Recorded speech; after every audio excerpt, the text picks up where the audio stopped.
You tuned in to Arm and a Leg and Other Opinions We Like to Give, a weekly podcast hosted by two veterans dedicated to politics, current events, interviews, and anything else they want to mention, but probably shouldn't. So,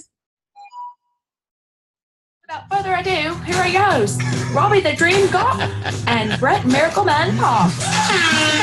Hey, welcome and thank you for tuning in to another Arm and a Leg and Other Opinions We Like to Give podcast. I am Brett Parks. And this is your boy, Robbie Gopp. And we have an awesome, thank you. I don't know what's going on with the technical difficulties today, but I hate everything social media and the fact that I can be contacted by anyone, anywhere, anytime on my phone. I hate it. Give me a log cabin with a stream that runs through it that's as cool as the summer breeze. That's all I got to say. All right, we had a great podcast today. Thank you guys for showing up. What's up, Robbie? What's up? How was your week? Start off by man. doing this. Okay. Last week, I did. I committed a cardinal sin. I did something that I'm very ashamed of, and I want to express it to everybody and formally apologize to you, Robbie. I forgot to record our last week's podcast, which was, if you didn't hear it, it was the greatest podcast we've ever had in our entire lives. It was great. It was really good. We talked about the Invictus Games and the people who control and run the Invictus Games and how awesome those people are and how unawesome some people are that blame people because of their horribleness. So I apologize, and we were going to do a recap on Sunday about the Invictus Games and everything, just that podcast, just to let you guys know what we talked about. But the Invictus Games roster wasn't up yet, so we didn't want to do it. And without the roster being up, we were told it was going to come up Friday, and it was not up Friday, and it came out, I believe, yesterday, correct? Yesterday. Not yesterday. And so if you want to go on Brett Park's Facebook page or even Robbie Gopp's Facebook page, we have the roster on there. So congratulations to everyone who made it. I'm very, very excited for all you guys. It's an honor to have the ability to be a part of such a great team and represent your country like you did when you were serving. So good luck. Go get them. Robbie and I. Robbie, you didn't make it, correct? Did not make it. And I did not make it, which is okay because we've done our time. We did 2 years, and it was time for us to move on. We're out for bigger and better things. I don't know if it's better, but it's bigger. I don't even really know if it's bigger, but we're off to other things, and we're trying to make our mark somewhere else. And that's all I have to say about that. Yeah, congratulations to everybody, that went out, worked hard, and have this opportunity to go represent the U.S. and Australia. It's going to be an amazing time, and go swim with some sharks. Go swim with sharks. Too bad for you guys. I was a swimmer too. So I am so upset that I'm not going to Australia, because out of all of them I wanted to go to, Australia is that one that I really wanted to go to, but I understand why that they pass on a lot of us veterans. Only 6 veterans per team could go per branch. So, but awesome. Good job, guys. I'm glad I'm not swimming out there because, yeah, the word is there's sharks there, right? Yeah. They're sharks, or big white ones. Or is it sharks? Sharks. I think it's sharks. I don't know if I think they're distant cousins to the actual shark. Well, they're definitely great ones. Okay. They're great. No, they really are. I believe one of the sharks there was the valedictorian for their senior. Really great. So we got a big podcast today. We do have a big podcast today. What are we talking about, Robbie? We're going to be talking about Kanye and Kim Jong-un and North Korea joining with South Korea, which is pretty big news. Those are both big things right now that are very big news. I also want to talk about the Boy Scouts, or shall I say Persons Scouts. Yeah. I don't know how – Z Scouts? I don't know. So I do want to address that, but that's going to be more of a sidebar than an actual subject today. Yeah, but we don't know all the details on that yet, but as they're coming in, we will definitely have a podcast based on that, specific subject that we think will, be a good podcast in the future. I agree. Well, cool beans. All right, so let's start with Kanye. Yeezus. Yeah. You can get through anything if magic made it, right? He got the dropout getting kids into school. So Kanye West comes out. He was spotted wearing a Make America Great Again hat and coming out of the studio, and people lost their minds. And then other things happened. I was here reading on, where is this? He made some tweets. Yeah, he has some amazing tweets. I think this is from the Washington Times or something. It says Kanye West has been pictured wearing a Make America Great Again baseball cap in California amid backlash over his tweets in support of Donald Trump. Now, he, as you guys can see here, there's a picture of him with two other dudes with the Make America Great Again hat. And he's saying, we got love, right? And then he has his Make America Great hat again. Make America Great Again hat, actually signed by the Trump, the Don. And it said, early in the day, 40-year-old tweeted, "You don't have to agree with Trump, but the mob can't make me love him. We are both dragon energy. He's my brother." And then he goes on to say, "I love everyone. I don't agree with everything anyone does. That just makes us individuals, and we have a right to independent thought." He also continued and said, if your friend jumps off a bridge, you don't have to do the same. Ye being ye is a fight is a fight for you to be you. For people in my life, the idea of Trump is pretty much a 50-50 split, but I don't tell a Hillary supporter not to support Hillary. I love Hillary too. And then later Trump responded with, "Thank you, Kanye. Very cool." And then, so other things have happened. So what's your take on this, Rob? Well, I think, the biggest thing is he had a tweet out to Candace Owens, which kind of sparked a big feud. Basically just saying that, for her to stand up and to do what she believes is, he is basically saying he likes that she's doing that. And, this isn't the only tweet that he has where he's been doing that. He's been kind of putting it out there that he thinks people who are very opinionated and have their opinion and actually going out and stating their opinions and actually doing it the right way, not just, going out and saying, "Hey, my opinion's right," and this and that, and I don't care what nobody else thinks. He thinks the people who are doing it through like social media and the broadcasting and doing it the right way. He thinks that they're standing up for their belief and their art. It's an art form to them because now you actually get to express yourself naturally. And I think that's his thing. He's expressing himself naturally now. Where I listened to his TMZ thing, the whole entire chat in context where he's talking with them and he's stating to them his beliefs are more artistic, and he sees that everybody can be together. You don't have to always be separated, and even though you have different views, it doesn't mean you have to separate yourself from everybody just because you have a different view than somebody. And that's the biggest thing. I think, we know that he had it in his TMZ conversation. He had stated that, it was misperceived that he had stated that slavery was a choice. And I don't think he was actually trying to say slavery was a choice. What do you think he was saying? I think he's saying that, because this is how I feel about it. It's not that slavery was a choice. People had choices, though. People have choices. And what you do with what was given to you, yes, slavery was bad and it was wrong in every single way. But at the same time, you can't sit there and ponder on that. You have the choice right now to sit there in the past and dig into it and this and that and let that be what makes your future. Or else you can just say, "Hey, you know what? This happened. And tomorrow I'm not going to ponder on this. I'm going to let it be. But I'm going to make my day's going to be a good day." And that's I think the biggest thing he was trying to explain to people. And they just took it as he's saying that slavery is a choice. Right. Well, here's what really, really upsets me about this whole thing. Those of us, I've been a fan of Kanye's music ever since Through the Wire. That one song that came out on MTV back when MTV actually had music. Remember those days? Yeah. Well, a long time ago, before 16 and Pregnant ever came out. Jersey Boys, whatever it's called. So I remember that song. So I've been a fan of his music for a long time. I've never been a fan of him as a person. Now, Kanye's crazy. He is crazy. He is bat guano crazy, right? So we all know this, and the left knows this too. The left knows he's crazy, but they never said anything about it because he was always on the left side. He was always a social justice warrior. he would say things like to say MTV Music Awards.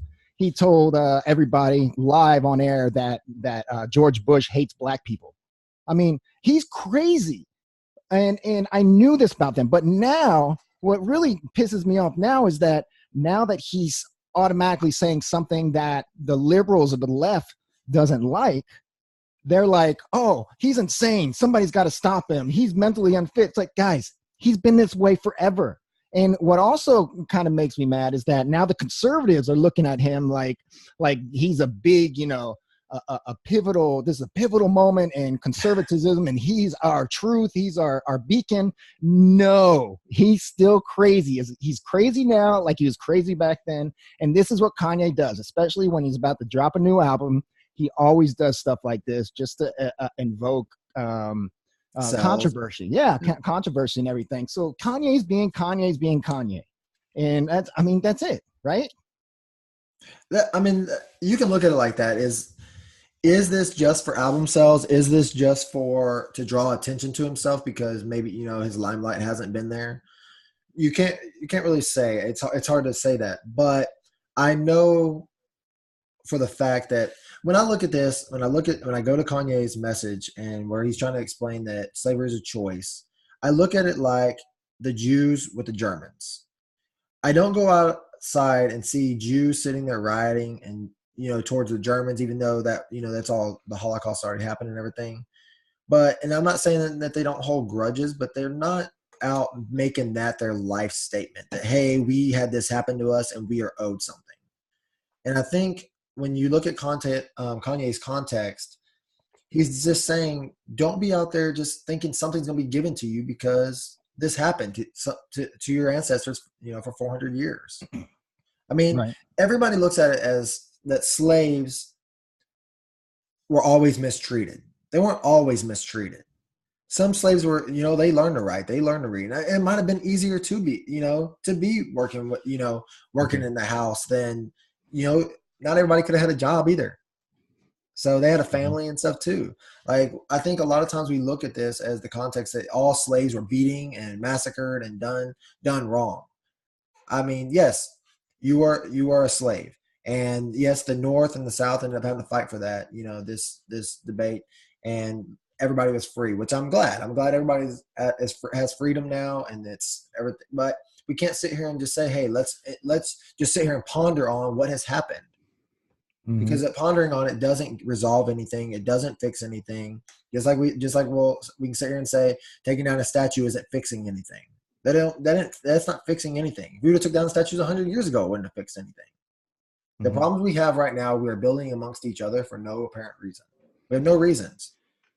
Yeah, I think that as horrible as slavery was, even on a good day, and a great slave master to the slave, even on their best day and the best slave master, it's still slavery and it's still a horrible thing, and no one should ever be, like the Irish in indentured servitude. That should never have to be what it is. We should look at people by their worth, their character, like Martin Luther King Jr. said, character of their heart, not their skin color. But I understand what you're saying, how to dwell on it is deconstructive, and there's these race baiters out there in every side. I'm not just saying black or African American race baiters, but even on the white side, the Irish side, the Italian side, they're race baiters. They make money off this, and they make money off of division. And I think that that's very, very dangerous. And I think I know what Kanye was trying to say too. But you know what? He's Kanye, and he's going to say stuff like that. Now, I do think, even though Kanye is crazy, and even though Kanye is not a conservative, he doesn't know politics, he doesn't know that stuff. And if you listen to any conversations of his, it's all about him.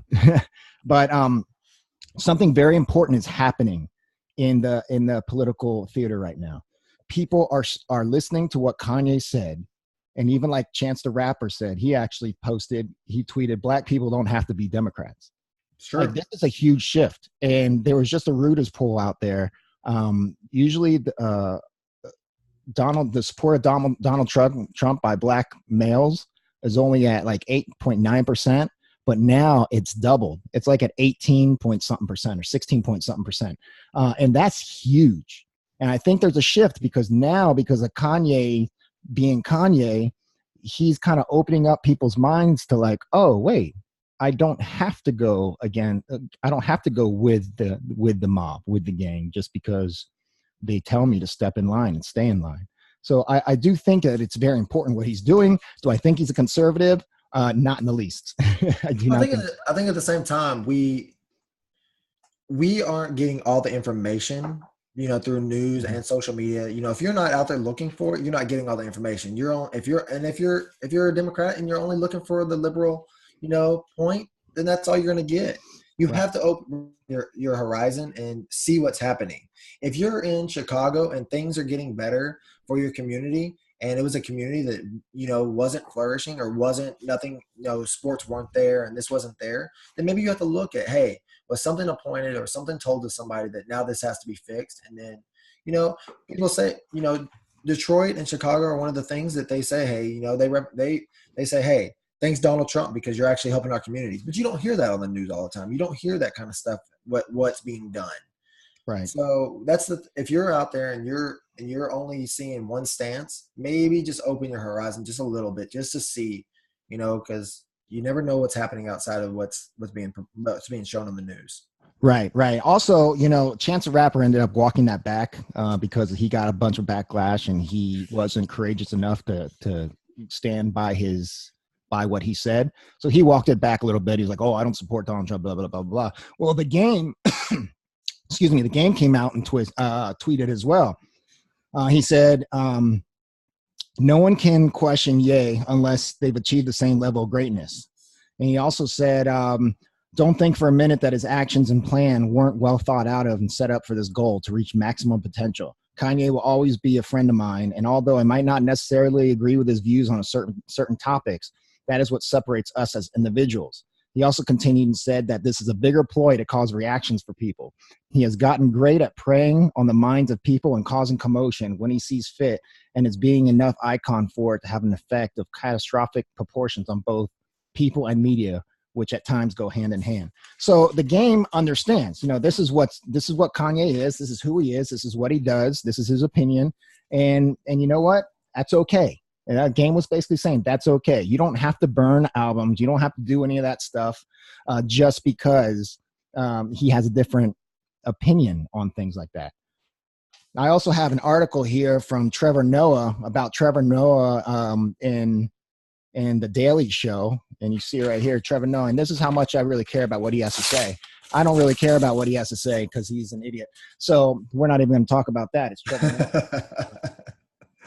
Yeah, I mean, even for us as conservatives, we also have to open our minds and open our horizons, because not every liberal standpoint is a horrible standpoint. If we could get rid of the Democrat and Republican parties, would probably be the best, option.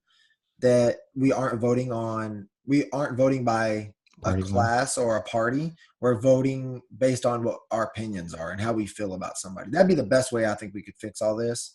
Like I said, I don't think Kanye is for president in 2020 or any of that crap like they were doing back in the day. Kanye 20. Make American yay again. Yeah, but I will say this. I think the people who do stand up for what they believe and they have their own opinions on why it is, that's what makes us humans. That's what makes us, individual.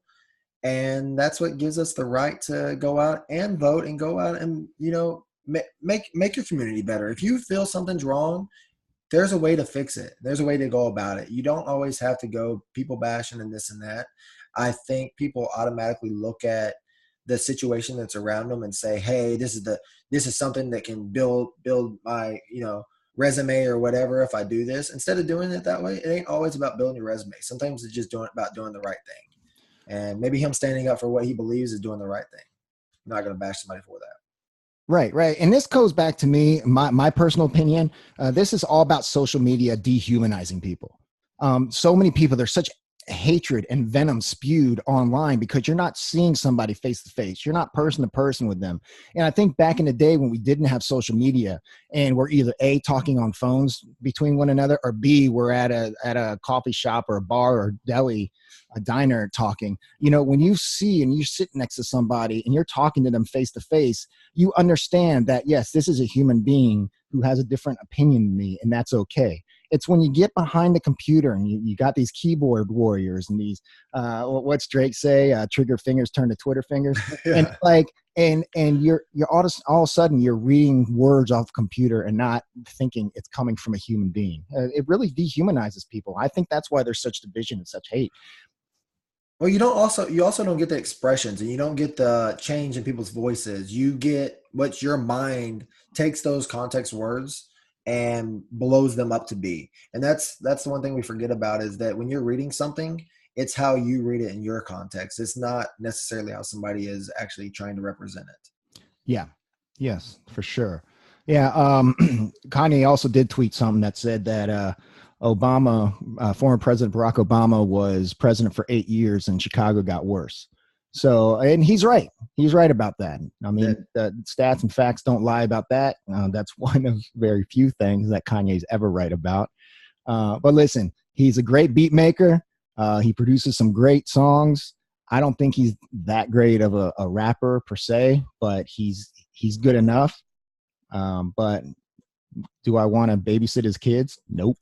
I mean, Kanye, you can look at it like this. He is set, so maybe him not doing things the way that everybody else's views are, maybe that's how he's always wanted to be, and he just couldn't be because, social media and those kind of things make you, and like he talks about in his TMZ, I guess, video and pod thing. Yeah, the interview. That he was doing things based on other people's views and opinions, and instead of doing his own way. And that's the biggest thing we have to look at. We shouldn't have to always do everything based on what society wants us to do. Just because society tells us you have to eat greens all the time doesn't mean I can't go out and eat a carrot. Like, you're allowed to do that, Isn't a carrot kind of like in line with greens, or is that possibly? Are they talking like? I'm just saying because it's orange, Oh, okay. You're taking that. If society tells you that only green beans will make you wealthy, and you're growing green beans, yes, doesn't mean that you can't go out and grow corn and possibly be wealthy as well. I love corn. I'm a horrible guy when it comes to growing corn. I can grow any other thing in this world, but I've tried time and time again out there to grow corn, and I can't do it. I can't do it. You gotta grow a lot at one time. That's how it works. Oh. Well, that's like one corn. I drop it in there like it's a magic bean. I'm like, all right, you can stop growing now.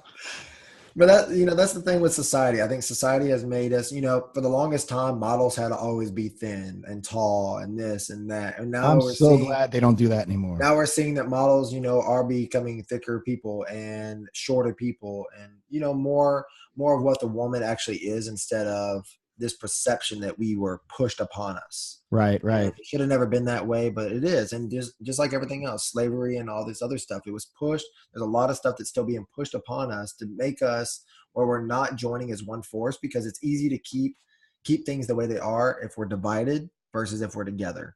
And we have to look at that and say, you know what? I have plenty of friends that slavery and all that stuff has never become an issue with us at all. And I don't think it ever will be, and it shouldn't be at all in anybody else's life either.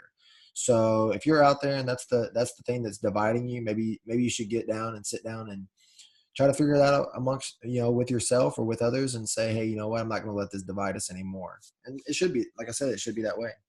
Right. And I was watching a special the other day on, what was it on? Doesn't matter where, but it was called After Hitler. It was I just watched 2 parts of it. I think it's like a 5 or 6 part series, but it talked about what happened in Europe right after the war was over, right after Hitler died. And they were talking about there were some Jews that they would catch the Allies. I mean, not the Allies. I'm sorry. The German, the Nazis and the brown shirts, the SS and all that stuff. They'd catch them and want to kill them. And one of the Jews are actually quoted by saying, we should wipe all Germans off the face of the earth. And I feel like we need to be very careful as a human race, because the irony is that the Germans were trying to wipe the Jews off the earth, and then once the Jews got liberated, they wanted to wipe the Germans off the earth.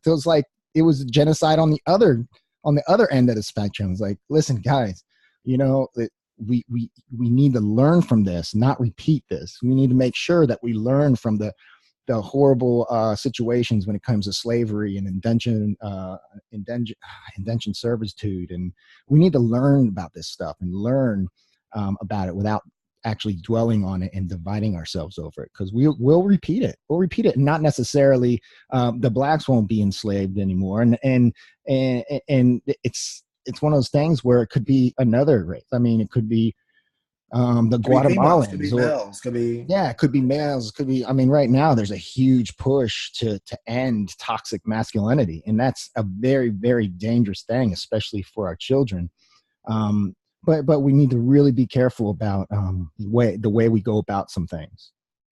Yeah, we have to look outside of the normal picture, and it's almost just like an artist, just like Kanye was explaining. You have to look at the picture. And just because you see a face there doesn't mean that there is not a body. Just because you see a paint stroke doesn't mean that there isn't a deeper meaning to what that paint stroke was representing. So we have to look at that kind of stuff and say, even though this picture is just a normal looking circle and it's been painted as a circle, doesn't mean that this isn't a circle to life, and the circle to how we perceive things. It could be a lot deeper things than what we look at.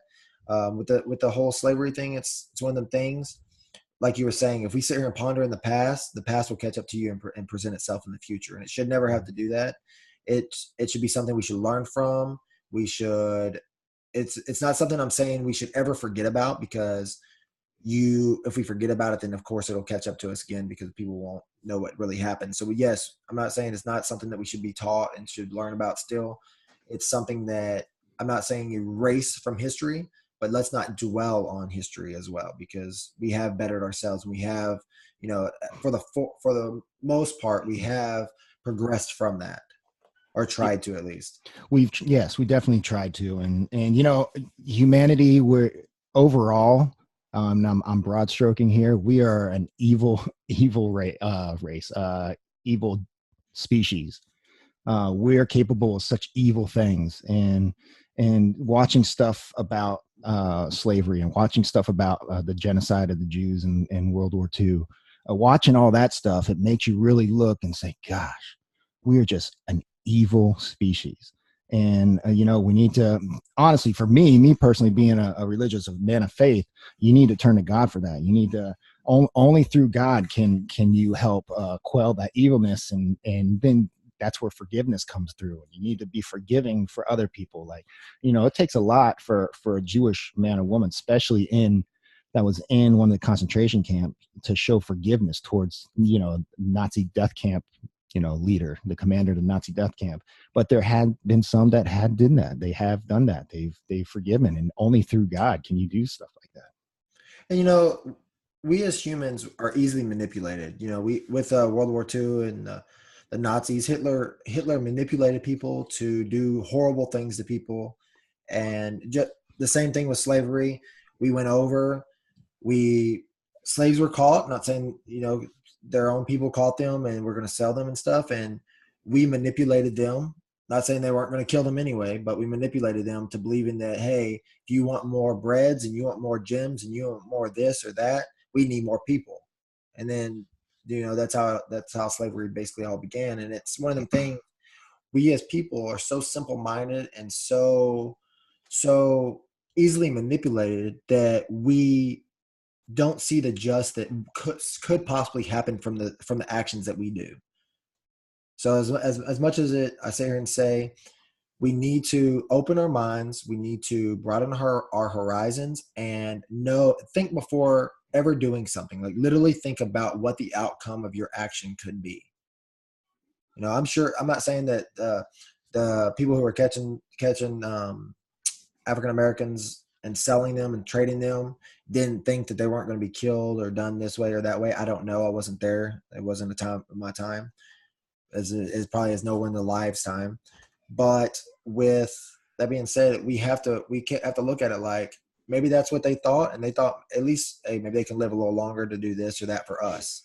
Maybe that was in their mindset. I'm not sure, but like I said, not everybody was treated unfairly.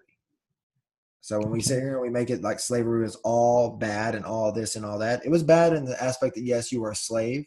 But at the same time, some people did get some education. People did learn how to read and write. And people did, learn to cook. Like there was a lot of things that were also given. I'm not saying that those things were all coincide with the beatings and the hangings and all that. It does not. Like that does not make those things better. Those things are horrible things that should have never happened in the first place. But we can't change that now. Yeah, for sure. There's I guess you could say that there was some kind of silver lining when it comes to the slave trade and everything, and people, Africans being enslaved and brought over here. What's funny is I was watching a documentary on, I believe it was on Amazon Prime, and it talks about Miami, how it was incorporated.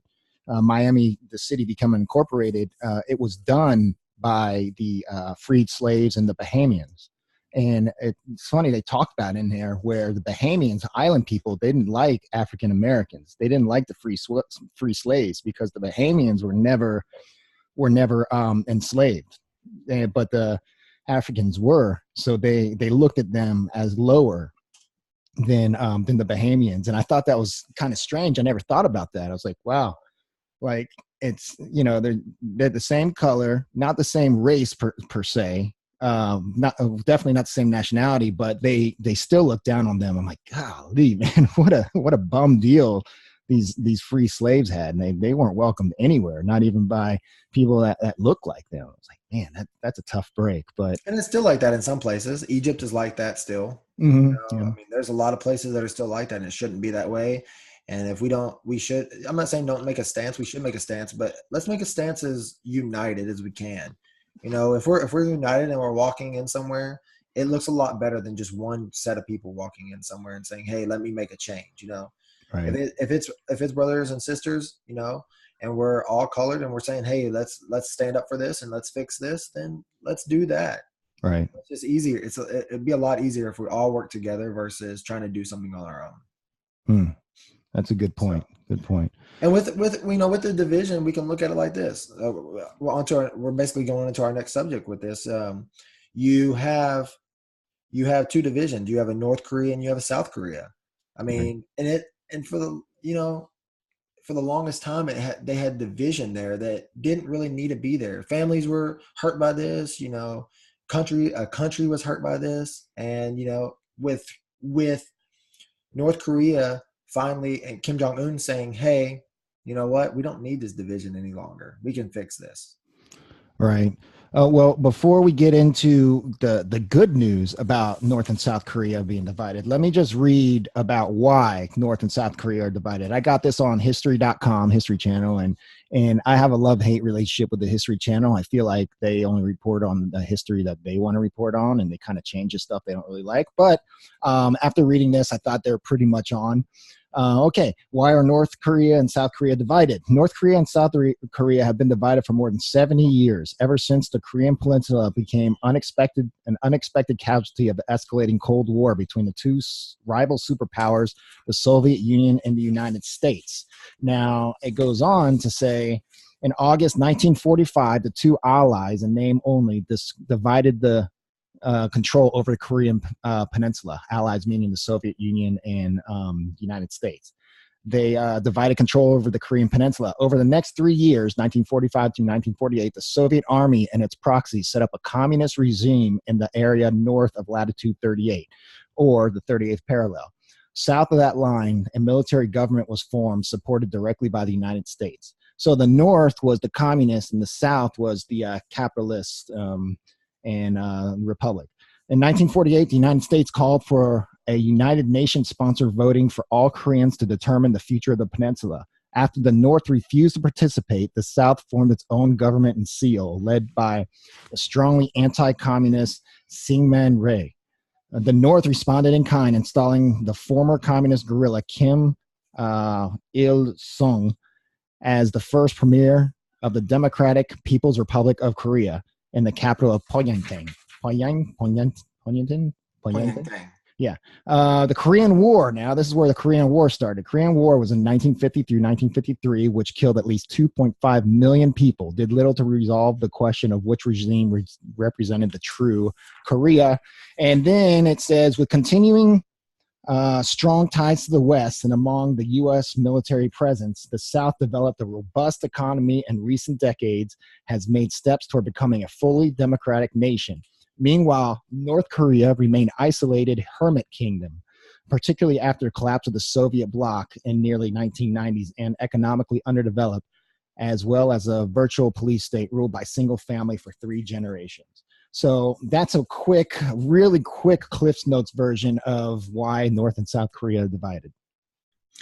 See, I've been actually in South Korea. I was stationed there, for like a year and a half, not exactly positive. It was a while though. I've been to the DMZ, which is the demilitarized zone, where there is weapons on both sides pointing at each other. You can walk to a line. No one can cross that line. There's walls, all the way down on basically a fence all the way down where if you walk across, you'll basically be shot. With that, it was like, the parties met in a building that were so aligned in that building that you couldn't come across. I don't know if Kim Jong-un or Kim Jong-il had ever met in that building. I'm not exactly positive on that. I'm sure they have. And to watch them myself on television, Kim Jong-un walk up and walk across and take the hand of the South Korean president and walk back across with him in his hand. That was awesome to me. It was amazing to watch. Probably the biggest thing that will happen possibly in my time and in most people's lifetime that's living now. It's for something that's been happening for, I believe, 60 years to be the key. It's to watch that fade like that is pretty amazing. To watch that where people literally couldn't come together to hold hands to come back, back and forth across each other's area and say, hey, you know what? It's time for peace. So how upset are the Hillary Clintons in the world and all the other talking heads that are like saying this whole time that Trump is going to start World War III because of his tough talks when it came to North Korea? And then all of a sudden, one day, those two, North Korea and South Korea, coming and shaking hands. What? I think it's one of those things South Korea gave all credit to Donald Trump, and I think Kim Jong-un even made a speech about, I think he did, yeah. Thinking Donald Trump as well. It's a mark in history. When you look at it, the Clintons got to be mad. All these people that stood up and were saying World War III is about to happen and this and that, and we're always putting our 2 cents where it shouldn't be. This shows that not always watching on TV and watching what social media is saying and all these people in the news are saying, there are things that are changing that you don't see always behind the limelight. And who knows what Donald Trump, the agreements that came to or this or that or what was said, but either way, you just helped an entire country rebuild itself and hopefully, join back together. And that hopefully it's just like the Great Wall of China. It's taken down and we don't have to worry about that any longer. And the Berlin Wall. And the Berlin Wall, both of them. Like, to watch those things crumble, I mean. Well, so here's a little theory that I have. And I don't know if I'm far off or if I'm close, but the South Korean leader, he's kind of a leftist. And then Kim Jong-un is, he's not a big fan of America. I have a feeling that they're coming together to shake hands to say, okay, because the South Korea leader, he does not want America on his land. He's ready for them to go. So are they coming together to be like, okay, yeah, good, we're good, America, you can leave, and then we leave South Korea, and then North Korea just does the same stuff over again and try to take over South Korea? Do you think that holds any water at all? I've thought about that kind of stuff. I sit here and I've talked with Sadie and stuff numerous times. That's my girl, my girlfriend, that's my fiance. We talked about this quite a few times that, there could be different things that could happen. But that's the thing. I don't think we can sit here and say, hey, this is what's for sure going to happen or this or that. I think in the end, everything will present itself. I do believe that is something that could happen. But I think it's one of the things. I think Kim Jong Un is actually, maybe sincere about this and saying, hey, we need to come to peace. First off, their country wasn't flourishing, like you were saying. South Right. Korea's kind of flourished, and they're kind of mediocre, and Yeah, they starve. They have no they food. starve. People die over there. And I think maybe he is trying to open up the gates, especially after the Olympics. North Korea, of course, went to the Olympics, and I think his sister was a big push for that. Yeah, And they saw that, man. If they we saw just all that, and it get was like, along. we can. And sport always. That's the crazy thing I always say about sport is it brings people together. It You can does. you can be enemies and have rivalries and hate each other, but in the end, you love to watch football or you love to watch basketball, and Right. that's what brings you together. That's the cool thing about sport is you can never predict who's going to be the winner or loser. Just based on stats or anything like that. You can say, "Oh, I think such and such is going to win," but hey, an underdog can prevail. Yeah, if I would have to give credit to soccer for anything at all, which I never do because soccer's not a real sport. But if I ever would have to, I would say that that's one of the good things about the World Cup in soccer is that, what is it, once every 4 years or every 2 years, they get together and the whole world competes against one another. And the fans are one thing, but the athletes and me and you, Robbie, we come in at this as athletes. Um, you really get to see your rival in a different way, and you get to see that we're both working hard for the same goal, although in different ends of the spectrum. But it's really it's I hate keep using these terms, but it's humanizing. It humanizes one another, and when you see the athletes getting along, the fans see that, oh, okay, so sport kind of transcends any kind of political rivalries or anything like that. Yeah, it's just like watching football. At that moment, you of course want to beat the other team, and you're there to do whatever it takes to beat the other team. But at the end, both quarterbacks come together, they hug each other, they shake each other's hand, and show their respect for each other because they both know that they've put in hours upon hours and countless, with this kind of aspect, years upon years of fighting. That now you can look at it and say, you know what? In the end, we've both worked for the same thing. We've both done, we're here to be the bigger people. And for North Korea, like I said, to come across first and shake the hand and then ask the South Korean leader to come across, and I think that was a big step. And it's almost like stepping on the moon Yeah, for it's huge. I mean, there's more gravity than on the more moon, but gravity. it's still huge. Still huge. So here's a question for you. President Donald J. Trump, should he get at least nominated for a Nobel Peace Prize for this? I would say yes. I think, like I said, we don't know all the details on what is here or there. I think when we look at it, we have to look at what's all being done. I'm not Mhm. saying you go ahead and give him the Nobel Peace Prize just because of this, but we know that, hey, yes, he went over. He's trying to help Syria. He's trying to, and I'm sure they're going to try to come to an agreement there eventually where this can all end as well. And Well, I think the also biggest that thing is he's trying to make the country work together. yeah, also that's there's rumors that the three prisoners in North Korea, the American prisoners that have been there for years, are going to be released because of They this as well. they are supposed to be released, and that's a big step. And I think that's that overall when everything's looked at, and you say, in the end, was Donald J. Trump a president? Because some people don't even look at him as a president. Was he a president? And I think he's falling into the same category as everybody else. He's trying to do what's best while he's in office. Not saying everybody does that, but while he's in office right now, it seems like he's trying to do what's best for everybody around him in general. You know, whether that's helping Chicago, helping Korea, helping Syria. I mean, Mhm. some of that stuff is out of his control as well. People don't see that, but you don't always have the choice of doing everything. I think the people that we have in office with him, some people are completely against him just because they don't see him as a president. They don't see that, oh well, he's trying to do this, but he wants this for it. I Right. mean, it goes back to the same thing as building the wall.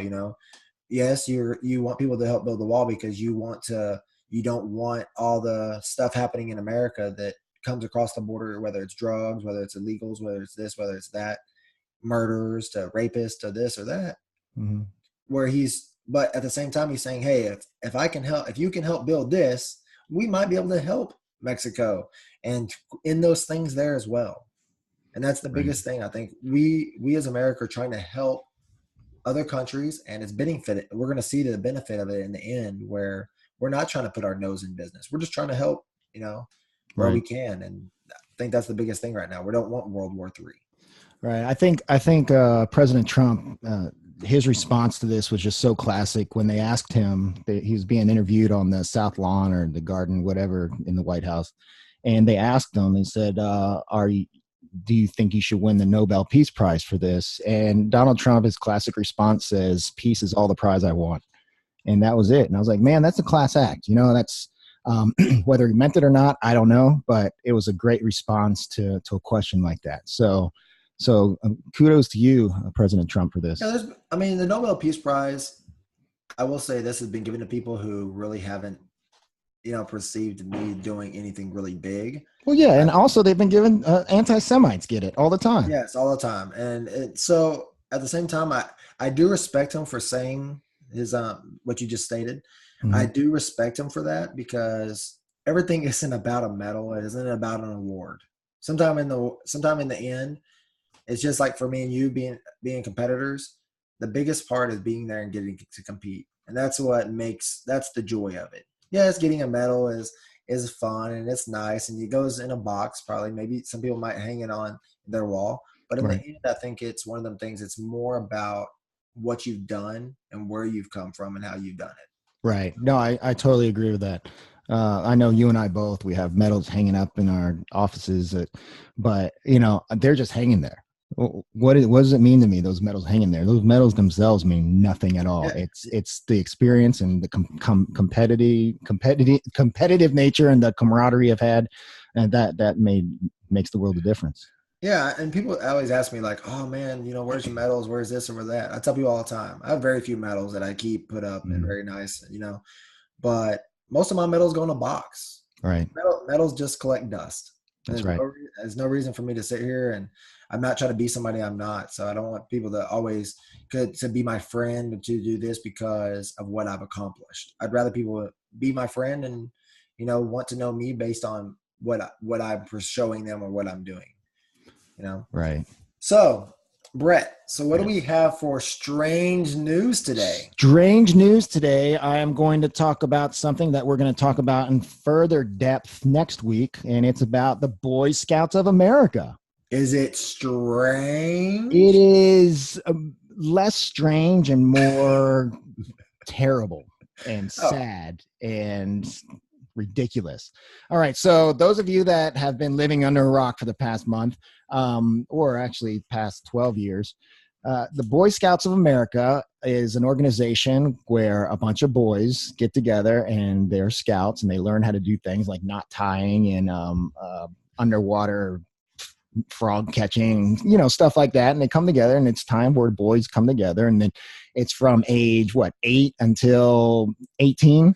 And you can get anywhere up. You can get all the way up to an Eagle Scout. So it starts as Cub Scouts. I was actually a Cub Scout, and then after I was like, I don't want to do this anymore. It's stupid. So you were a Scout, Brett? I was a Cub Scout. I was a Firefly. What? Oh no. A good Firefly or a bad Firefly? I was a good Firefly. Those of you that don't know, that's a game on PS4. What is it? Last of Us. The Last of Us. Okay, go on. Anyways, so from Cub Scout all the way up to Eagle Scouts. Now, what they're doing is there's been a lot of complaints from parents they think that women should get equal care, equal opportunity, and they should be allowed to enter the Boy Scouts. Boy Scouts. So they decided, after a lot of pressure from the very, very minority of the population, the Boy Scouts decided to cave on it. So now they're allowing girls, and they're not called the Boy Scouts anymore. They're just called the Scouts BSA. So the Scouts, and the BSA stands for Boy Scouts of America, because I guess that's their incorporation.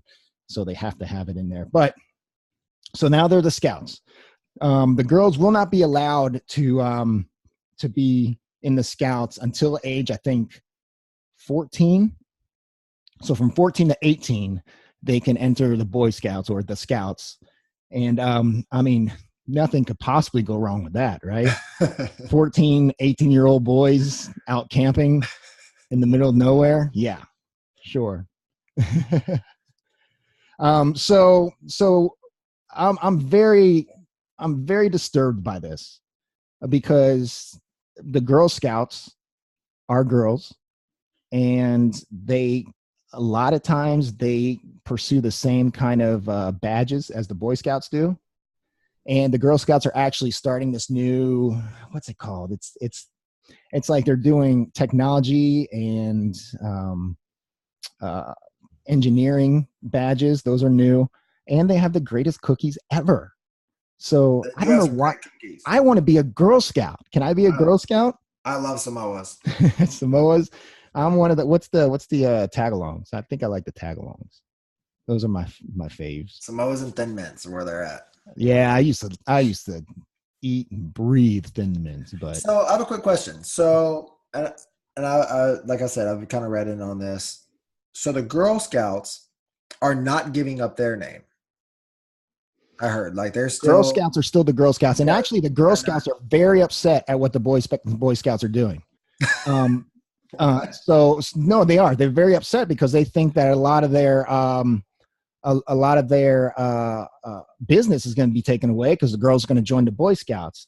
And it was just told to me by somebody here that said that the Boy Scouts and Girl Scouts aren't related at all, which is correct. They're not related at all, but the Girl Scouts are only allowing girls, and they're trying to keep up with the Boy Scouts as far as the badges and everything goes. So the Girl Scouts, the organization, is very upset that this is happening. So what do Boy Scouts sell if they don't sell cookies? I have a question, because I never. What do Boy Scouts sell? Yeah, what do they sell? I think they sell. I think they sell like mixed nuts and popcorn, stuff like that. I never see the Boy Scouts really out selling stuff. So I always see the Girl Scouts. So they're knocking on doors. Yeah, well, they got a great, little niche there. They got a foothold. They're like our drug dealers, man. If you need Girl Scout cookies ever, you don't have to wait for the Girl Scout. You can always go to your computer or your telephone and look on Amazon. They sell them year round, all day, every day. My favorite thing about being a wounded veteran or veteran in general is whenever you go into the USO, a lot of times they have boxes of Girl Scout cookies donated to them, and I'm like, what? No. I might just fell. God, you got excited about cookies, guys. I'm so excited right now. So yeah, that's what's going on with the Girl Scouts and Boy Scouts. The Boy Scouts, it's very. I'm very upset about it. I want to talk about it more next week. But this equal rights, equal opportunity stuff is ridiculous. It's evil, in my opinion. Boys need to be with boys. Girls need to be with girls. Everybody has to have, us time. And that's not saying girls don't need to be with men as well, because they do. Oh, they do. But the thing is, when you're trying to teach somebody something, women have a different aspect when teaching young ladies, and just like men have a different aspect when teaching young men. It's just different outlooks on things. And those of you that have teenage boys and teenage girls, when they are together with other boys or other girls, they act differently than when they're in a co-ed group, right? Once you're in a co-ed group, everything shuts down. Everything shuts down. The boys, they don't know what's going on in their pants. The girls, they think boys are disgusting. And, so, I mean, at least that was my experience. So like, it's ridiculous that we're even having to talk about this. And the Boy Scouts have Boy Scouts, and it's not like girls don't have anything that is equal to Boy Scouts. They do. It's called the Girl Scouts. And the fact that they're dropping it just really makes me disrespect the Boy Scouts organization and what their caving in toward. And the Boy Scouts and the Girl Scouts can support each other by purchasing popcorn or cookies from each other. Yes. If you want to support your local Boy Scout or Girl Scouts, I go totally out agree.